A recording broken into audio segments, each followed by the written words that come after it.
Hello बच्चों, मैं हरेश कुमार आप सभी लोगों को मेरिट वर्ल्ड के इस यूट्यूब चैनल पे स्वागत करता हूं।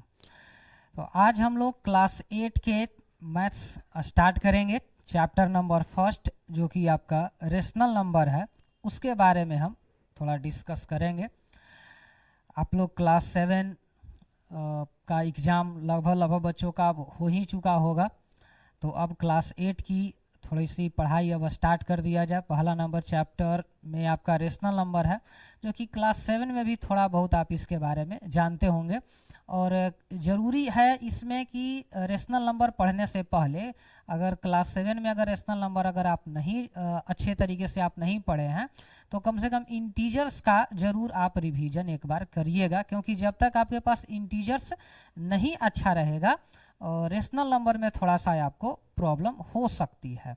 वैसे मैं कोशिश करूंगा कि आपकी जितनी भी प्रॉब्लम हो वो सब को यहीं पे सॉर्ट आउट कर दिया जाए। तो अब हम स्टार्ट करते हैं मैथ्स में फर्स्ट नंबर चैप्टर जो कि आपका रेशनल नंबर है।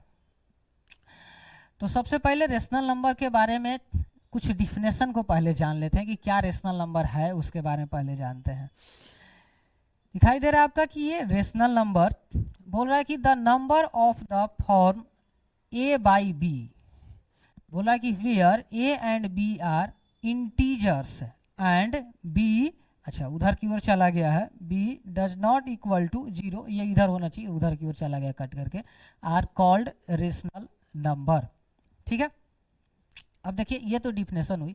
अब बेसिकली आप ना थोड़ा तीन बात पे ज़्यादा ध्यान दीजिएगा। ये आपका रेशनल नंबर है, इसमें फर्स्ट वाली बात देखिए आप याद क्या रखिएगा। कोई ज़रूरी नहीं है कि आपको डिफिनेशन याद रखना, वैसे रखते हैं तो अच्छी बात है। एग्ज़ाम में क्लास 8 में तो खैर डिफिनेशन तो नहीं पूछा जाएगा, हाँ, लेकिन इसको समझना बहुत ज़्यादा ज़रूरी है कि क्या डिफिनेशन में कहा गया है। तो बेसिकली इसीलिए हम इसको ब्रेक करके आपको बता रहे हैं कि फर्स्ट नंबर में आप ये देखिएगा कि ये नंबर्स जो आपको होना चाहिए, रेशनल नंबर जो आपको होना चाहिए, ये P बाई क्यू या A बाई बी के फॉर्म में होना चाहिए। A बाई बी के फॉर्म में कहीं दिया हुआ रहेगा, कहीं आपका P बाई क्यू के फॉर्म में दिया हुआ रहेगा। तो इसमें आप कंफ्यूज मत होइएगा, A बाई बी हो या P बाई क्यू हो, ये एक वेरिएबल टर्म है। मतलब ये आपसे कहा यह जा रहा है कि आप इसको फ्रैक्शन के फॉर्म में रखें। रेशनल नंबर आपको फ्रैक्शन के फॉर्म में दिखाई देंगे। इसमें न्यूमिनेटर और डिनोमिनेटर दोनों आपको दिखाई देंगे, न्यूमिनेटर भी रहेगा और डिनोमिनेटर भी रहेगा। समझ गया? फर्स्ट नंबर क्या कह रहा है, पहली नंबर तीन चीज पे हमको ध्यान देना है, पहला नंबर और दूसरा नंबर और फिर तीसरा नंबर आएगा, ये तीन बात पे हमको ध्यान रखिएगा। तो पहला नंबर में क्या कह रहा था कि ये फ्रैक्शन के फॉर्म में रहेगा। आप ये समझिए कि ये फ्रैक्शन के फॉर्म में रहेगा। अब फ्रैक्शन के फॉर्म में अब यहाँ पर ए बाई बी दिया हुआ है, हो सकता है कि आपके बुक में पी बाई क्यू दिया हुआ रहे, किसी में एक्स बाई वाई दिया हुआ रहे, उसे कोई फर्क नहीं पड़ता है, ये वेरिएबल है तो इसमें कुछ भी रह सकता है। तो इसमें ए बाई बी इसमें दिया हुआ है तो ए बाई बी के फॉर्म में ये रहेगा। अच्छा, उसके बाद सेकेंड नंबर पॉइंट्स में ए और बी दोनों आपका इंटीजर्स रहेगा, ए और बी। ठीक है, ऐसा लिख देते हैं, ए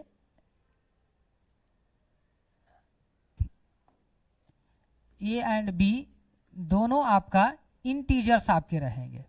ठीक है, ये दोनों आपका इंटीजर्स रहेंगे, ए भी इंटीजर्स रहेगा और बी भी आपका इंटीजर्स रहेगा। मतलब न्यूमिनेटर भी आपका इंटीजर है और डिनोमिनेटर भी आपका इंटीजर ही रहना चाहिए। ठीक है, अब उसके बाद तीसरा नंबर पॉइंट्स में क्या होना चाहिए, बोल रहा है कि बी जो होना चाहिए ये 0 के बराबर नहीं होना चाहिए। अच्छा, दूसरा नंबर में ये कह रहा था कि ए और बी दोनों इंटीजर्स होना चाहिए, तो 0 तो इंटीजर्स है, तो लेकिन इसमें एक और टर्म एंड कंडीशन लगा करके रखा है कि 0 को डिनोमिनेटर में नहीं रखना है। हाँ, न्यूमिनेटर में आप रख सकते हैं, यहां तक आपका चलेगा, लेकिन आप डिनोमिनेटर में आप नहीं रख सकते हैं। अगर आप डिनोमिनेटर में यदि 0 रखते हैं तो वो नंबर आपका अनडिफाइंड में चला जाएगा। मतलब ये कह लीजिए कि जो इस टर्म एंड कंडीशन को फुलफिल नहीं करेगा वो सब आपका इरेशनल नंबर में चला जाएगा। तो वो मान लीजिए कि वो इरेशनल नंबर में चला जाएगा, अनडिफाइंड नंबर होगा, उस नंबर का कोई मतलब नहीं निकल पाएगा। इसीलिए बेसिकली हमको 3 बात पे ध्यान रखना है कि नंबर हमको फ्रैक्शन के फॉर्म में होना चाहिए। अब दूसरी बात कि ए और बी दोनों इंटीजर्स, मतलब न्यूमिनेटर में और डिनोमिनेटर में दोनों में इंटीजर्स ही होना चाहिए। और तीसरा नंबर जो कि इम्पोर्टेंट है आपका, क्योंकि ये बहुत ज़्यादा इम्पोर्टेंट है, बी 0 के बराबर में नहीं होना चाहिए। इसका मतलब ये है कि डिनोमिनेटर में 0 नहीं दिखना चाहिए। चलिए, ये तो रही टर्म एंड कंडीशन इसके बारे में। अब इसका एग्जाम्पल के तौर पे समझा जाए कि क्या क्या तो फिर एग्जाम्पल होगा। तब एग्जाम्पल यदि हम इसमें लिखते हैं तो एग्जाम्पल में हम 2 लिख देंगे, 3 लिख देंगे, -10 भी हम लिख सकते हैं, हम 5 भी लिख सकते हैं। अच्छा, आपको अभी थोड़ा सा आपको ऐसा तो नहीं ना महसूस हो रहा है कि ये क्या लिखा जा रहा है? ये सारा का सारा आपका रेशनल नंबर का एग्जाम्पल लिखा जा रहा है। अब इसमें आपको न्यूमिनेटर नहीं दिखाई दे रहा है, डिनोमिनेटर में थोड़ा सा देखिए, नीचे में 1 लिख दीजिए। अगर 2 है तो नीचे में अगर 1 लिख देते हैं तो देखिए ऊपर में न्यूमिनेटर, नीचे में डिनोमिनेटर आपको दिखाई देना, दोनों के दोनों आपका क्या दिखाई दे, इंटीजर भी आपको दिखाई दे रहा है। और देख लीजिए डिनोमिनेटर में 1 है, 0 नहीं है, इसीलिए ये आपका रेशनल नंबर होगा। ये भी रेशनल नंबर होगा, ये भी रेशनल नंबर होगा, ये भी रेशनल नंबर होगा। तो आप ये समझ लीजिए कि जितना भी नेचुरल नंबर है, मतलब पूरा नेचुरल नंबर या पॉजिटिव में हो, मतलब ये छोड़िए, और एक और अच्छे तरीके से बोले तो अच्छे तरीके से ये बोल देते हैं कि जितना भी इंटीजर्स होगा ना वो सब के सब आपका रेशनल नंबर होगा। ये बड़ा अच्छा बात हुआ, ठीक है। तो अब यहाँ पे ये वर्ड अगर याद रखते हैं ना कि जितना भी इंटीजर्स है, हम जितना भी पिछले क्लास में हम इंटीजर्स पढ़े हैं वो सब के सब इंटीजर्स हमारे पास रेशनल नंबर हो जाएगा, बशर्ते कि एक चीज को बस केवल ध्यान में रखिएगा, ठीक है। अब ये स्टेटमेंट हम जब बोलें तो इसमें एक चीज और आपको ध्यान में रखने वाली बात होगी, तो फिर क्या 0 भी हो जाएगा? ताकि हाँ भाई 0 भी हो जाएगा, 0 भी आपका रेशनल नंबर होगा, क्योंकि 0 को हम न्यूमिनेटर में रखते हैं और डिनोमिनेटर में हम यदि 1 को यदि हम रख दें तो ये देखिए तो सारा टर्म एंड कंडीशन को फॉलो कर रहा है। ए बाई बी के फॉर्म में दिखाई दे भी रहा होगा, ए और बी दोनों इंटीजर्स भी, 0 भी इंटीजर्स है, 1 भी इंटीजर्स है, और डिनोमिनेटर में देखिए ना 1 है। इसका मतलब कि जितना भी इंटीजर्स है ये सब के सब होगा, मतलब आप कंफ्यूजन आपके पास नहीं होना चाहिए। अब उसके बाद फ्रैक्शन में तो आप जो भी लिख दीजिए, यदि हम 2/5 लिख देते हैं फिर भी सही है, अगर हम 9/17 लिख देते हैं फिर भी सही है। तो फ्रैक्शन के फॉर्म में तो आप जो भी लिख दीजिए वो सब के सब आपका ठीक ही हो जाएगा। अब इसमें ना लिखने वाली कौन सी बात होगी, तो अब लिखिएगा कि 2.4 अगर डेसिमल में यदि नंबर आता है ना, डायरेक्ट यदि डेसिमल में यदि नंबर आएगा, बोले कि 2.4 रेशनल नंबर है। अभी क्वेश्चन यहाँ से लिया जाए कि 2.4 क्या ये रेशनल नंबर है, तो पहले तो आप सोचिए कि भाई 2.4 है तो ये तो इंटीजर्स नहीं है, लेकिन अगर आपको रेशनल नंबर दिखाना है तो उस नंबर को पहले सिंपलेस्ट फॉर्म में कन्वर्ट कीजिए, उसके बाद उसमें देखा जाएगा ना कि है या नहीं है। तो पहले अगर 2.4 को यदि सिंपलेस्ट फॉर्म में कन्वर्ट कीजिएगा तो आप क्या लिखिएगा कि 24 बाई डिनोमिनेटर में हम क्या लिखेंगे, देंगे 10 लिख दिया जाएगा। और इसको अगर काट देते हैं तो ऊपर में 2 के टेबल से काटते हैं तो 12 और डिनोमिनेटर में आपका 5 आया क्या, तो 12/5। देखिए तो ये रेशनल नंबर आपको दिखाई दे रहा होगा, तो ये भी आपका रेशनल नंबर है। मतलब डेसिमल में भी यदि आप किसी नंबर को यदि आप रखते हैं तो वो भी आपका रेशनल नंबर होगा ही होगा। और जितना भी आपका फ्रैक्शन में आप जो भी रख लीजिए वो सब के सब आपका रेशनल नंबर होगा, ठीक है। अब क्या रेशनल नंबर नहीं होगा उसके बारे में भी आपको जानकारी दिया जाएगा, लेकिन अभी फिलहाल हम रेशनल नंबर पर हम चर्चा कर रहे हैं, तो अभी पूरा पॉइंट्स को रेशनल नंबर पर ही हम रखते हैं। जब इरेशनल नंबर के बारे में चर्चा करेंगे नेक्स्ट लेक्चर में, अगर इरेशनल नंबर के बारे में चर्चा करेंगे तब उसमें आपको हम लिख करके थोड़ा सा डिफरेंस आपको कंपैरिजन करके आपको समझाएंगे। तो यहाँ तक आपको ये लग रहा हो कि जितना भी आपके पास नंबर है वो सब के सब नंबर आपका रेशनल नंबर में ही होगा, या नंबर फ्रैक्शन में हो, नंबर डेसिमल में भी हम लिख करके दिखा दिए। अगर डेसिमल में भी कोई भी नंबर रहेगा तो वो नंबर आपका रेशनल नंबर ही हो जाएगा। चलिए, तो ये रहा है आपका रेशनल नंबर के लिए। समझने के लिए ये 3 पॉइंट्स अच्छे तरीके से आप याद रखिएगा, आपको ये क्लियर रहेगा। अब इसमें थोड़ी सी और चर्चा कर लिया जाए। अब इसमें 2 चीज और आपको यहाँ पर दिखाई दे रहा होगा, इसको थोड़ा सा इरेज कर लेते हैं।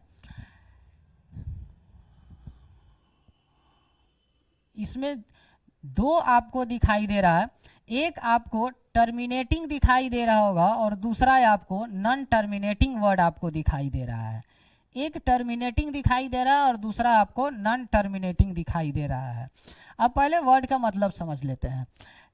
जैसे हम कुछ फ्रैक्शन लिखे, हम यहाँ पर लिख दें कि 22, यहाँ लिखें कि 22/5, यदि हम यहाँ पर लिखते हैं कि 22/5, ये नंबर जो है ये नंबर रेशनल नंबर है। और यदि इस नंबर को आप डिवाइड करके जरा देखिए, आप जो इस नंबर को डिवाइड करके यदि आप देखते हैं, इस नंबर को डिवाइड करके देखिए, 5 से 22 को डिवाइड करके देखिए, ठीक है। इसको 4 टाइम्स में 20 आ जाएगा, 2 आ जाएगा डेसिमल, तो फिर यहाँ पे 0, 4 टाइम्स में फिर से 20 हो जाएगा, ये कट गया, ठीक है। अच्छा, कुछ और रख लेते हैं, फिर और कुछ रख लेते हैं। एक तो मैंने 22/5 रख लिया, अब इस बार कुछ और नंबर रख लेते हैं।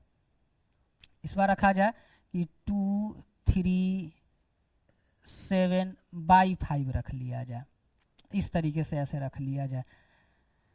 उसको भी हम डिवाइड करके देख लेते हैं, इसको भी डिवाइड करके देख लेते हैं। था हमारा 237 को 5 से डिवाइड करके देख लेते हैं। फिर से इसको 4 टाइम्स में ये आ जाएगा हमारा 23, उसके बाद 7, फिर 5 टाइम्स में, सॉरी 7 टाइम्स में, एक सेकेंड थोड़ा सा मिस्टेक हो गया, तो 4 और 7 टाइम्स में तो 35 हो जाएगा। 2 डेसिमल, फिर 0 आ जाएगा, फिर 4 टाइम्स में ये देखिए 20, ये देखिए कैंसिल आउट आपका हो गया। चलिए एक और एग्जाम्पल लेकर के देखते हैं, एक और एग्जाम्पल लेते हैं। इस बार 125/2 रख लिया जाए। ये एक एग्जाम्पल लेकर के देखते हैं कि इसमें क्या हमारे पास आता है रिजल्ट। तो फिर से इसको हम डिवाइड करके देख लेते हैं। 125, 2 से डिवाइड करते हैं 125 को, 6 टाइम्स में 12 आ जाएगा, कैंसिल आउट हो गया, 5 आ गया, 2 टाइम्स में 4, 1 डेसिमल 0, फिर 5 टाइम्स में 10 आ जाएगा और ये भी आपका कैंसिल आउट हो जाएगा। अब तक हम 3 आपके पास एग्जाम्पल रख करके दिखाएं और तीनों को मैंने सोल्व करके मैंने दिखाया। क्या पता चला कि ये तीनों के तीनों एग्जाम्पल में जो 3 फ्रैक्शन मैंने लिखा, 22/5 लिखा, 237/5 लिखा, या थर्ड नंबर में 125/2 लिखा, इसको जब मैंने डिवाइड किया तो डेसिमल के प्लेस के बाद में ये नंबर जा करके डिवाइड हो जा रहा है, मतलब पूरा रिमाइंडर इसका 0 हो जा रहा है। हो सकता है कि डेसिमल के 1 प्लेस के बाद में हो, या डेसिमल के 2 प्लेस के बाद हो, या डेसिमल के 3 प्लेस के बाद हो, बट ये नंबर 0 हो जाएगा, ठीक है। तो अब कुछ और आपको दिखाते हैं। अब इस साइड में आपको लिख करके दिखाते हैं। हम इस साइड में लिख दिए 20/3 लिख दिया जाए। अब इसको भी जरा डिवाइड करके देख लेते हैं कि 20/3 को भी डिवाइड करके देख लेते हैं। 20/3 को डिवाइड करके देख लेते हैं। 20 को 3 से इस तरीके से ऐसे डिवाइड कर दिया जाए तो 6 टाइम्स में ना, 6 टाइम्स में 18 आ जाएगा आपका, 2 डेसिमल, फिर से 0, फिर 6 टाइम्स में फिर से 18 हो जाएगा, फिर 2, फिर से 6 टाइम्स में लगाइएगा, फिर से आपका 18 हो जाएगा। अब ये आपको पता ये चल रहा है कि यहाँ पे बार बार 6 ये आते जाएगा। हम चाहे जितनी भी कोशिश कर लें इस फ्रैक्शन को हम डिवाइड नहीं कर सकते हैं। हम जितना डिवाइड करते जाएंगे, नंबर्स लगाते जाएंगे नीचे की ओर, ये कभी भी रिमाइंडर हमारा 0 नहीं हो सकता है। हमेशा आपको रिमाइंडर इसमें 2 दिखाई ही आपको दे रहा है। और एक चीज और इसमें ध्यान दीजिएगा कि जो क्वेसेंट वाला जो है, क्वेसेंट में एक नंबर ऐसा होगा जो कि बार बार रिपीट कर रहा होगा। जैसे यहाँ पर आपको दिखाई दे रहा है कि 6 हमारा बार बार रिपीट कर रहा है, ठीक है। उसी तरीके से अगर एग्जाम्पल ले लिया जाए, हम लोग इसको बड़ा बारे में बहुत ज़्यादा चर्चा करते हैं कि 22/7 ये पाई का वैल्यू होता है, और ये रेशनल नंबर है, लेकिन थोड़ा सा इसको भी डिवाइड करके देख लिया जाए। अगर 7 को 22 से यदि डिवाइड किया जाएगा, जब इसको देखिए कि क्या इसमें रिस्पॉन्स दिखाई देता है। 1 मिनट, थोड़ा सा ये और लंबा जाएगा, इसलिए और ऊपर में लिख लेते हैं। तो 7 से 22 में डिवाइड कर दिया जाए तो 3 टाइम्स में 21 हो जाएगा, फिर 1 डेसिमल 0, तो उसके बाद 1 टाइम्स में 7, तो उसके बाद 3, उसके बाद 0, 7 4 जाना 28, तो 28 आ जाएगा। फिर उसके बाद 2, फिर से 0, 7 2 जा कर देते हैं, 14 6, उसके बाद फिर से 0, फिर कितना टाइम्स में लग जाएगा, 8 टाइम्स में 56, ये आएगा आपका 4, उसके बाद फिर से आपका 0, उसके बाद 5 टाइम्स में फिर से लगाते हैं, तो 5 टाइम्स में आपका 35 आपका आ गया, फिर से आपका 5, फिर 0, फिर आप देखिएगा कि 7 टाइम्स में फिर से आपका लग रहा है, और ये आपका 49 आ गया, और फिर से आपका यहाँ 1, फिर से 0, और फिर देखिएगा कि फिर ये 1 टाइम्स में आ गया, और यहाँ पर फिर से 7 आ जाएगा, और फिर से यहाँ पर 3 आ जाएगा, और फिर से 0 कीजिएगा, और फिर से यहाँ पर 4 आ जाएगा। तो नंबर को ध्यान से आप देखिएगा इसको, इसीलिए हम इतना लंबा इसमें डिवाइड हम किए हैं। इसमें डेसिमल में 3 के बाद 3.14, पाई का जो वैल्यू आपका 2 दिखाई देता है, पाई का वैल्यू एक 22/7 और दूसरा वैल्यू 3.14। अब 3.14 ये भी आपको अप्रोक्सीमेट में ही लिया जाता है, क्योंकि उसके बाद देख लीजिए आप 3.142857 यहाँ तक आपका नंबर जा रहा है। इसके बाद आपका नंबर रिपीटेशन करना स्टार्ट हो रहा है, उसके बाद फिर से 1 आया, फिर से 4 आया, और फिर से आपका 2 आ जाएगा, ठीक है। फिर से यहाँ पे 4 आ जाएगा, यहाँ पे 30 है ना, तो यहाँ पे अगर 28 अगर लिखते हैं तो यहाँ पर देखिए फिर से ये उसी तरीके से फिर से ये रिपीटेशन करना है, ये आपको स्टार्ट कर दे रहा है। तो ये बार बार ये भी आपका रिपीटेशन कर रहा है। अब हम पहला नंबर इस पे आप जाते हैं। इस दोनों में हमने क्या ऑब्जर्व किया, इस बात को हम देखते हैं। दोनों में एग्जाम्पल रखा, एक हमारे पास टर्मिनेटिंग था, और टर्मिनेटिंग वाला में हमने ये देखा कि जब मैंने नंबर को डिवाइड करना स्टार्ट किया तो डेसिमल के कुछ प्लेसेज के बाद नंबर एग्जैक्टली डिवाइड हो जा रहे थे, रिमाइंडर 0 हो जा रहे थे। बट जब मैंने नॉन टर्मिनेटिंग, सॉरी यहाँ पे भी वही चीज लिखा गया है, सॉरी यहाँ पे नन होना चाहिए था, यहाँ पे नॉन टर्मिनेटिंग होना चाहिए था, नॉन टर्मिनेटिंग यहाँ पे नन नहीं होना चाहिए, non terminating and repeating decimal ये होना चाहिए था। तो इसको आप कट कर दीजिएगा, यहाँ पे थोड़ा सा टाइपिंग मिस्टेक हो गया है। तो टर्मिनेटिंग का मतलब ये हुआ कि नंबर आपको रिमाइंडर 0 हो जाएगा, क्वेसेंट में आपका डेसिमल के कुछ प्लेस के बाद ही खत्म हो जाएगा, मतलब वो चलते नहीं रहेगा। तो यहाँ पे इसमें क्या हुआ कि टर्मिनेटिंग का मतलब रिमाइंडर 0 हो जाना, पूरा डिवाइड हो जाना। नॉन रिपीटिंग डेसिमल का मतलब कि डेसिमल फॉर्म जो रहेगा वो आपका रिपीट नहीं करेगा, क्योंकि 2 आए, 4 आए, 5 आए, 6 आए, और कुछ ही प्लेस के बाद, 2 प्लेस के बाद या 4 प्लेस के बाद या 10 प्लेस के बाद डिवाइड होगा तो होगा, रिमाइंडर 0 हो जाएगा। अगर रिमाइंडर 0 नहीं होता है जिस फ्रैक्शन में रिमाइंडर 0 नहीं होगा वो आपका नॉन टर्मिनेटिंग में हो जाएगा। जैसे यहाँ पर देखिए ये दोनों में आपका रिमाइंडर 0 नहीं हो रहा था और उसके बाद जो क्वेसेंट में जो नंबर आ रहा था वो बार बार रिपीट कर रहा था। क्वेसेंट वाला जो नंबर था वो बार बार रिपीट कर रहा था। यहाँ देखिए 6666 रिपीट कर रहा है और यहाँ भी देखिए 14285 के बाद नंबर रिपीट करना स्टार्ट हो गया। तो ध्यान रखिएगा, हाँ 7 से किसी नंबर को यदि आप डिवाइड करते हैं ना तो 6 डिजिट के बाद ही रिपीटेशन करता है।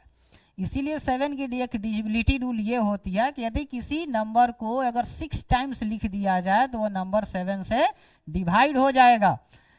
समझ गए?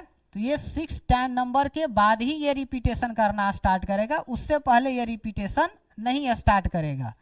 तो यदि कोई डेसिमल फॉर्म में दिया गया है किसी नंबर को तो कम से कम 6 डिजिट तक उसमें ध्यान दिया हुआ होना चाहिए, नहीं तो फिर 7 का रूल्स के में वो फॉलो नहीं कर पाएगा। तो इसीलिए इसमें हम 6 से ज़्यादा तक हम लगाए हैं, उसमें 8 तक हम इसमें लगा के हैं। देख रहे हैं यहाँ पे 8 तक हम लेकर के गए हैं और ये हमको पता चला कि 6 डिजिट के बाद नंबर रिपीटेशन करना स्टार्ट किया। तो 7 से हमेशा ऐसा ही होगा। हाँ बट 3 से ऐसा नहीं है, 3 एक छोटा नंबर है और ये जल्दी से आपको रिपीटेशन वाला नंबर आपको दे देगा, आपको ये जहाँ से भी रिपीटेशन होते रहेगा आपका। चलिए, तो दो चीज़ हम लोग यहाँ पे टर्मिनेटिंग और नॉन टर्मिनेटिंग में हम लोग देखें कि जो नंबर हमारा टर्मिनेट कर रहा था उसमें हमारा डिनोमिनेटर में क्या दिखाई दिया, अभी भी थोड़ा सा समझ लीजिए। यहाँ तक तो समझ गए, टर्मिनेटिंग का मतलब समझ गए कि रिमाइंडर 0 हो जाएगा और नॉन टर्मिनेटिंग का मतलब कि रिमाइंडर 0 नहीं होगा। उसके बाद आपका नॉन रिपीटिंग डेसिमल का मतलब कि ये डेसिमल, इसमें डेसिमल फॉर्म इसका रिपीट नहीं करेगा। और यहाँ पे आपका रिपीटिंग डेसिमल का मतलब कि आपका डेसिमल फॉर्म रिपीट करेगा। यहाँ तक समझ गया। अब उसके बाद देखिए कि यहाँ पर मैंने एग्जाम्पल में इतना सटीक ले कैसे लिया, क्या मुझे याद था? तो नहीं जी, हमको याद नहीं था। इसका भी कुछ तरीका है। तरीका क्या है आपका कि यदि डिनोमिनेटर में 2 या 5 यदि आपके पास रहता है, डिनोमिनेटर में 2 या 5 या दोनों यदि आपका रहता है तो ये नंबर जो रहेगा terminating and non repeating decimal में हो जाएगा। और वही आपका इधर की ओर आप देखिएगा जिसमें आपका नॉन टर्मिनेटिंग है, इसमें आपका डिनोमिनेटर में 3 और 7 दिखाई दे रहा होगा। यदि किसी नंबर का डिनोमिनेटर में 3 या 7 है या उसके मल्टीपल में है, फ्रैक्शन का मतलब ऐसा मत कर दीजिएगा, उसको पहले सिंपलेस्ट फॉर्म में लाने के बाद कीजिएगा। ऐसा ना इसको कि उसको सिंपलेस्ट फॉर्म में लाए ही ना और कह दें कि ये फ्रैक्शन हो गया, देख लीजिए। पहले उसको सिंपलेस्ट फॉर्म में लाने के बाद देखा जाता है। ये रूल्स तब आप लगाइएगा, जो हम बोल रहे हैं वो तब लगेगा जब नंबर को आप सिंपलेस्ट फॉर्म में लेकर के चले आइएगा। मतलब न्यूमिनेटर से डिनोमिनेटर यदि डिवाइड होता है तो उसको डिवाइड पहले कर लीजिए और उसके बाद आप इस प्रोसेस को आप लगाइएगा। यदि आपको डिनोमिनेटर में 3 और 7 यदि आपका रहेगा या दोनों दिखाई देगा तब वो नंबर आपका non terminating and repeating decimal के पार्ट में चला जाएगा। समझ गए ये दोनों चीज? तो रेशनल नंबर और रेशनल नंबर के दो पार्ट, इसके बारे में आज हम आपको बताएं कि रेशनल नंबर क्या था। रेशनल नंबर 3 चीज पे ध्यान देना था, P बाई क्यू के फॉर्म में या A बाई बी के फॉर्म में होना चाहिए। P Q या A B दोनों का दोनों इंटीजर होना चाहिए। डिनोमिनेटर में 0 नहीं होना चाहिए, या तो Q does not equal to या B does not equal to 0 आपका बुक में या कहीं भी आपको लिखा हुआ दिखाई देगा। उसके बाद रेशनल नंबर को 2 पार्ट में डिवाइड कर दिया गया। एक आपका टर्मिनेटिंग रहा और दूसरा आपका नॉन टर्मिनेटिंग रहा। टर्मिनेटिंग वाला जो आपका रहा उसमें ये आपको दिखाई दे रहा है कि डेसिमल वाला फॉर्म में आपको दिखाई दे रहा है। तो एक चीज और भी इसमें अब नजर आएगा आपको, जैसे इसमें हम रेशनल नंबर जब स्टार्टिंग में हम एक एग्जांपल दिए थे हम कि ये 2.4 रेशनल नंबर होगा। मतलब डेसिमल में जो भी नंबर आपका रहेगा ना वो सब के सब, डेसिमल में जो भी नंबर रहेगा वो सब आपका टर्मिनेटिंग के अकॉर्डिंग ये रेशनल नंबर आपका हो जाएगा। तो यदि हम यहाँ लिखते हैं कि 2.3126 यहाँ तक भी यदि हम लिखते हैं ना तो ये भी हमारा नंबर रेशनल नंबर ही होगा। ठीक है, जब तक कि इसको हम 6 से ज़्यादा यदि हम लिख देना तब ये रेशनल नंबर नहीं होगा। यदि हम ऐसा लिखें कि 1.256391258 ऐसे लिख दे, तब ये कहा जाएगा कि अब ये नंबर रेशनल नंबर नहीं है। क्यों? क्योंकि डेसिमल के बाद ये नंबर अभी तक आपको जो नंबर आपको दिखाई दे रहा है, ठीक है, सॉरी यहाँ भी नहीं, इसके बाद डॉट डॉट या इन्फिनाइट का साइन लगना चाहिए, ठीक है।